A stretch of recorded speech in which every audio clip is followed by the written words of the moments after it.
우리 영상으로 함께 새벽 예배 드린 저희들도 주 안에서 사랑하고 축복합니다. 오늘 본문은 예수님께서 세리였던 마태를 주님의 제자로 부르는 내용이 나옵니다. 이 마태복음의 저자가 마태지요, 그죠? 그러니까 자기가 자기 간증을 지금 내가 어떻게 예수님의 제자가 됐는지 기록한 자기 간증입니다. 예수님이 공생애를 시작하시면서 가장 중요한 사역 중에 하나가 뭐냐면 제자를 부르는 것이었습니다. 제자를.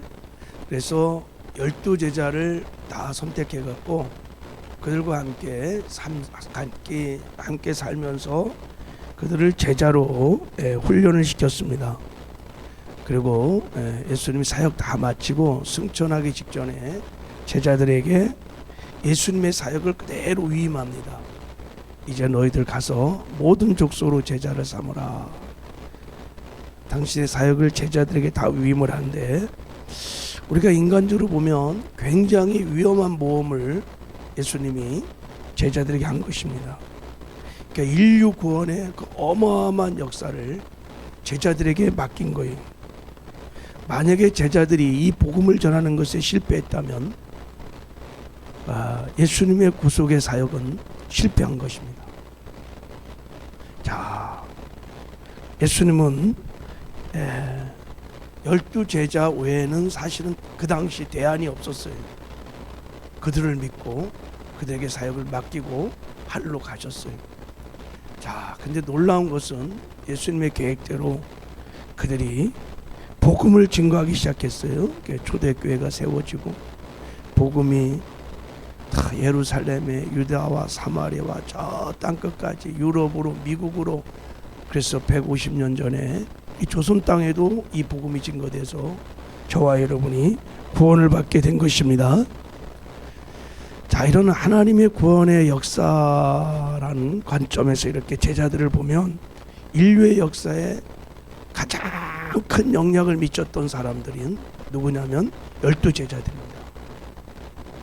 이들이 인류의 지금까지 태어난 많은 사람들 중에 가장 아름다운 삶을 살았던 사람입니다. 주님의 영광을 복음을 드러내고 나타내는 정말 복되고 아름다운 삶을 살았던 사람이 예수님의 12제자들입니다. 여러분, 그들이 천국에 가서도 하나님 가장 가까운 하나님 보호자에서 영광을 영원히 누리는 삶을 살게 되었습니다. 여러분, 계시록에 보면 사도 요한이 천상의 예배를 봤어요. 근데 예수님 보좌 가까이에 24 장로들의 보좌가 쫙 있는 거예요. 그 보좌가 누구의 보좌냐면 구약의 12족장들 그리고 신약의 12제사도들의 보좌입니다.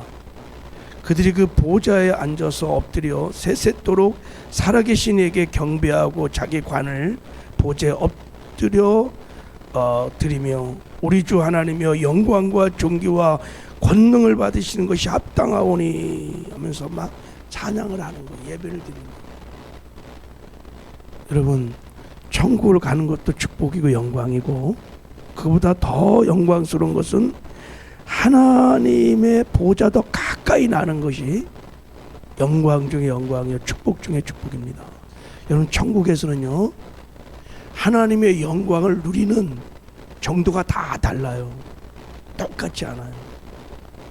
예배를 드려도 지금 하나님의 임재와 영광을 누리는 게 다 달라요. 그 사람의 신앙의 성숙함에 비례해서 하나님을 만나는 것도 임재도 영광도 다 달라요. 근데 12사도들이 하나님 보좌 가장 가까이에서 그 영광을 영원히 누리는 삶을 살게 된 거예요. 그러니까 여러분, 제자의 부르심이라는 것은 놀라운 것입니다. 아름다운 것이고 복된 것이고 이 세상에서 가장 행복한 부르심이 뭐냐면 예수님의 제자의 부르심입니다. 할렐루야.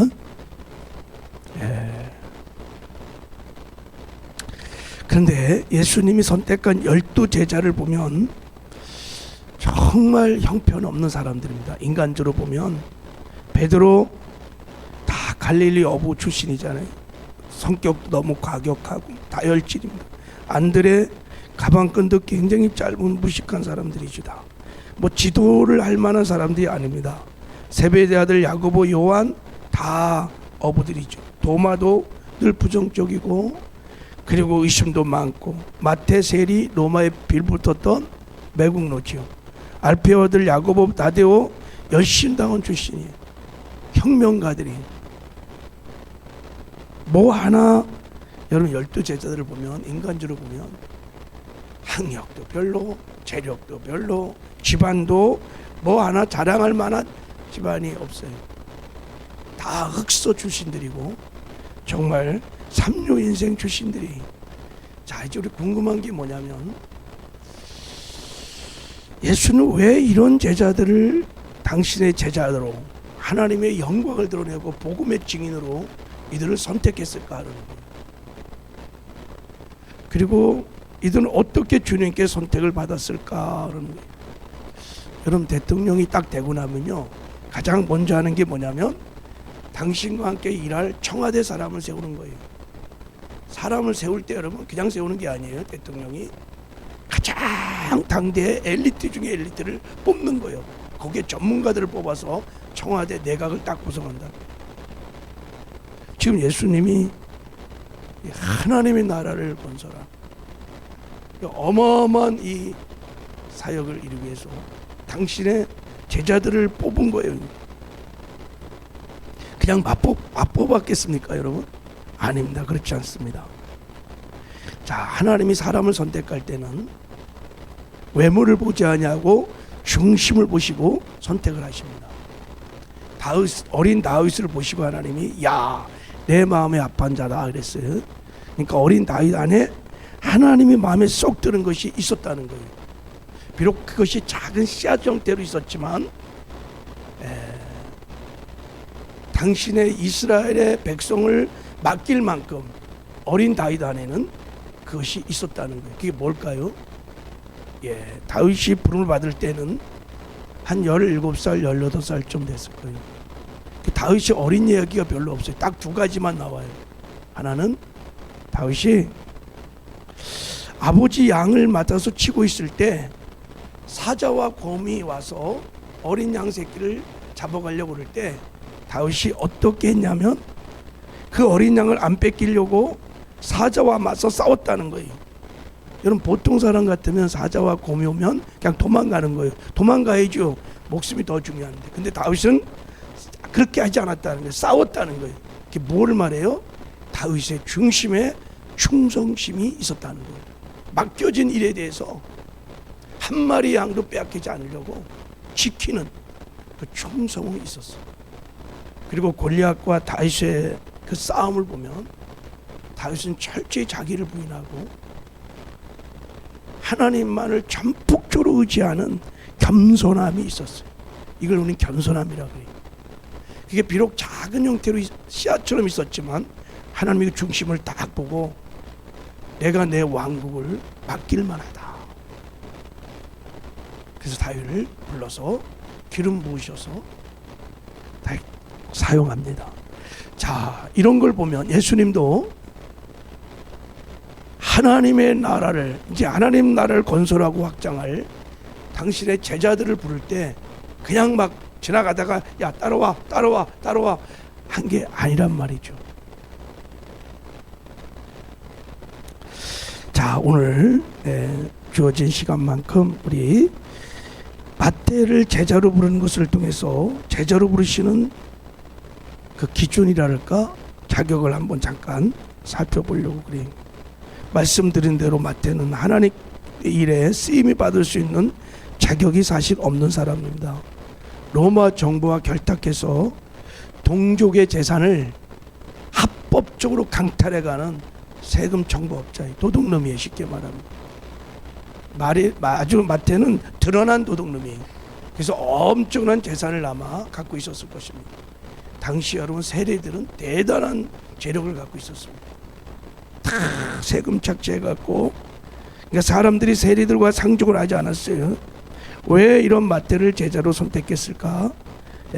첫 번째는 두말할 것도 없이 마태가 믿음을 갖고 있었어요. 예수님이 하나님의 아들 그리스도이심을 마태가 확실히 믿었습니다. 그 믿음을 보시고 부르셨어요. 자, 12 제자들이 다 이 믿음을 갖고 있었습니다. 성경을 보면 주밀하게 보지 않으면 이들이 믿음을 가졌나? 그냥 지나가다가 예수님 부른 것 같은데 사실 그렇지 않습니다. 마태도 자, 누가복음 5장 22절에 보면 자, 9절 말씀을, 마태복음 9장 9절의 말씀을 누가는 이렇게 말합니다. 그 후에 예수께서 나가서 레이라 하는 세리가, 마태의 이름이 레이입니다. 레이가 하는 세리가 새가 앉아 있는 것을 보시고 나를 따르라 하셨어요. 그 후에 어떤 사건이 있은 후에 마태를 불렀다 그래요. 이 사건이 무슨 사건이냐면 예수님이 가버나움에서 중풍병자를 일으킨 사건이, 거기서 예수님께서 죄인들의 죄를 용서해 주시는 메시아 그리스도심을 드러냈었어요. 중풍병자를 고치면서. 그러니까 예수님은 의인을 부러 오신 분이 아니라 죄인을 부러 오신 그리스도이심을 드러낸 사건이죠. 오늘 본문의 마태가 13절에 이렇게 기록하고 있어요. 13절 읽어보겠습니다. 시작. 너희는 가서 내가 긍휼을 원하고 제사를 원하지 않으라 하신 뜻이 무엇인지 배우라. 나는 의인을 부러 온 것이 아니요 죄인을 부르러 왔노라 하시느니라. 예수님은 죄인을 부르셔서 죄사함을 주시는 하나님의 아들 그리스도이십니다. 마태는 이 중풍병자를 치료하면서 예수님이 우리 죄를 사하시는 그리스도 하나님의 아들인 것을 보았어요. 믿었어요. 확실하게. 그래서 예수님이 그 믿음을 보시고 불렀습니다. 그래서 여러분, 마태라는 이름이 레이라는 이름인데 그 뜻이 하나님의 은혜, 하나님의 선물, 하나님의 은혜로 제사를 받은 의인이라는 뜻이에요. 마태의 그 믿음을 보시고 하나님이 제자로 부르신 줄 믿습니다. 우리도 우리의 믿음을 보시고 주는 그리스도시요 살아계신 하나님의 아들이라고 고백하는 우리의 믿음을 보시고 우리도 여러분 영광스러운 주님의 제자로 부름을 받은 것을 일단 믿으시길 바랍니다. 자, 이제 두 번째 예수님이 마태를 제자로 선택한 진짜 중요한 이유는, 자, 우리 한번 9절을 읽어보겠습니다. 9절을 시작.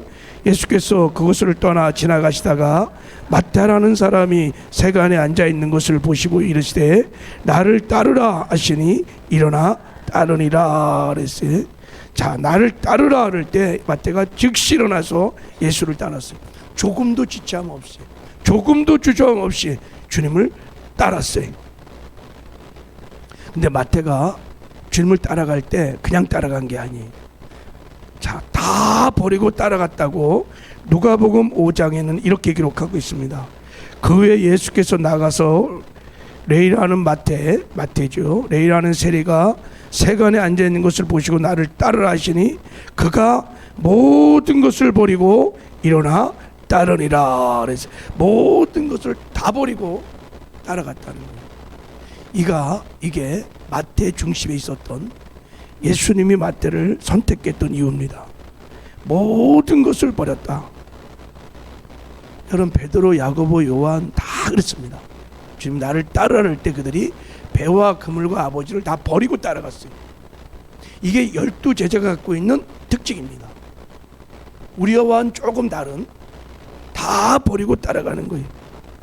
자, 여기서 모든 것을 버렸다는 것은 세리라는 자기 직업을 버렸다는 거예요. 돈방석, 완전히 정말 돈을 끌어모을 수 있는 그 세리 직업을 버린 것입니다. 자, 마태가 세리란 직업을 버렸다는 것은 무슨 뜻이냐? 자기를 철저하게 부인했다는 뜻이. 그리고 하나님을, 예수님을 전폭적으로 의지해 순종했다는 뜻이. 여러분, 철저하게 마태는 돈을 목적으로, 자기를 중심으로 살았습니다. 돈을 버는 것이 그의 인생의 목적이었습니다. 돈이 주인이었습니다. 그렇게 자기 중심으로 철저히 살았던 옛사람의 삶의 목적 방식 다 내려놓고 이제부터 예수님을 주인으로 모시고 예수님의 삶의 목적을 가지고 살겠다고 지금 결단을 한 것입니다. 그러니까 세리라는 직업을 통해 자기가 평생 추구했던 돈, 재물 이런 거 이제 더 이상 예수님을 더 사랑하거나 의지하지 않겠다, 다 버리겠다는 거예요. 자기를 부인하는 거예요. 세상의 힘을 다 부인하고 오직 예수님만 의지하고 순종하며 따라가겠다는 신앙의 고백이었던 것입니다. 이것이 예수님이 마태를 부렸던 이유고, 마태가 끝까지 중간에 포기하지 않고 주님이 걸었던 십자가 길을 걸어갈 수 있는 능력이었습니다. 자, 마태에게 이런 자기를 부인하고 예수님만을 의지하고 순종할 수 있는 이 겸손의 능력이 있었다는 것을 어떻게 알 수 있느냐? 자, 우리 10절에 나와 있습니다. 자, 9장 10절. 자, 다시 한번 읽어요. 시작. 예수께서 마태의 집에서 앉아 음식을 잡수실 때 많은 세리와 죄인들이 와서 예수와 그의 제자들과 함께 앉았더니 그랬어요. 자, 나를 따르라. 마태가 모든 것을 버려두고 예수를 따르기로 결단하고 무슨 일이 있어 생겼냐면 마태 집에서 예수님이 음식을 잡수는다 이런 얘기가 나와요. 근데 여러분, 마태는 자기가 이 마태복을 쓰면서 이 잔치가 누가 이 잔치를 준비했는지 이런 걸 기록을 안 합니다. 근데 누가는 이걸 기록합니다. 왜 잔치가 벌어졌는지. 자, 누가복음 9장 5장 29절에 보면 레위가 예수를 위해서 자기 집에 큰 잔치를 하니 세리와 다른 사람이 많이 함께 앉아 있는지라 그랬어요. 그러니까 마태가 의도적으로 예수님과 자기 세리 친구들을 다 초청해 놓고 잔치를 했다는 거예요. 여러분, 마태가 왜 잔치를 했을까요? 세리를 다 불러다 놓고 예수를 초청해서 왜 잔치를 했을까요? 자기가 죄인인 자기가 제사함 받고 구원받은 건 너무 감격해서. 예, 그럴 수 있습니다. 아니면 세리들에게 야, 예수님이 죄를 사하시는 그리스도이시고 메시아야, 이것을 보여주기 위해서. 근데 제가 보기에 더 중요한 이유가 있습니다.